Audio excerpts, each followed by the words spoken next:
साल से सरकार में रहे हैं, आपको चुनाव के 3 महीने पहले 1500 रुपये पकड़ा कर आपका वोट लेने की कोशिश कर रहे हैं।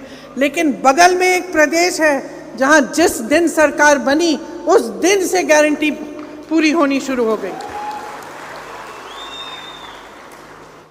हम जानते हैं कि महिलाओं के लिए, मेरी बहनों के लिए कितना संघर्ष है। मैं अच्छी तरह जानती हूँ बहनों कि चाहे आप बाहर जॉब करें, चाहे आप खेती करें, चाहे आप कुछ भी काम कर रहे हैं बाहर, आप घर आके भी काम करती हो।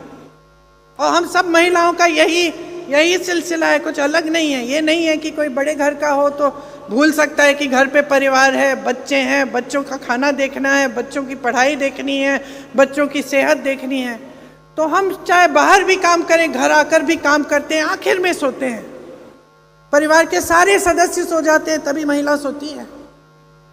समाज का बोझ महिला उठाती है, भविष्य महिला बनाती है, क्योंकि बच्चों की परवरिश भी महिला करती है।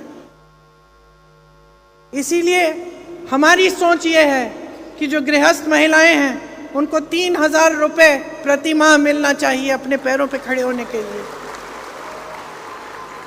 कुछ सहायता मिले इस महंगाई के ज़माने में, ताकि कम से कम थोड़ी बहुत अपना खर्चा, अपनी जो बचत है थोड़ी बहुत कर पाएं।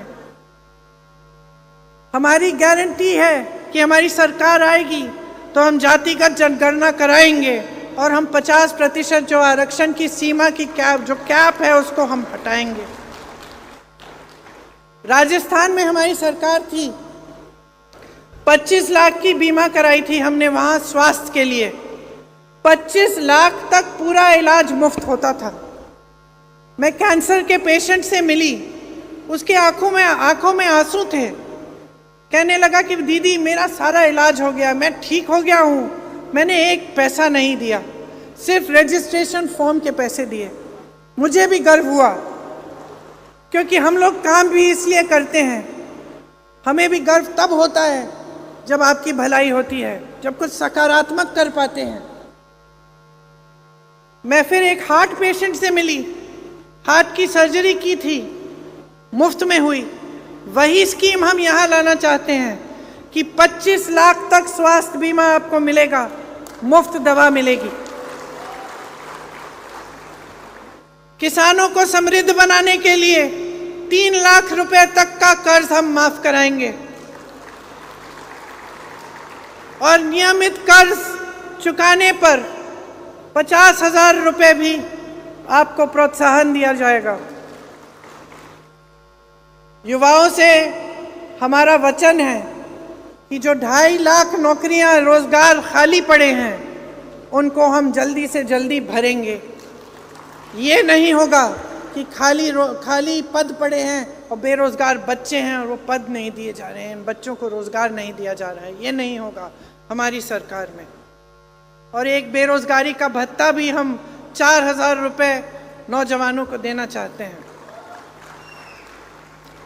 देखिए, चुनाव के समय जैसे मैंने कहा, इधर उधर की बातें बहुत हो सकती हैं।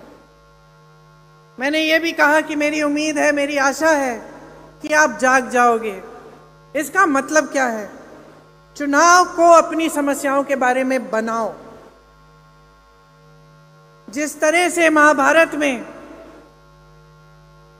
श्री अर्जुन ने जब निशाना मारा, उनको सिर्फ मछली की आंख ही दिखी और कुछ दिखा नहीं। आप भी अर्जुन बन जाओ।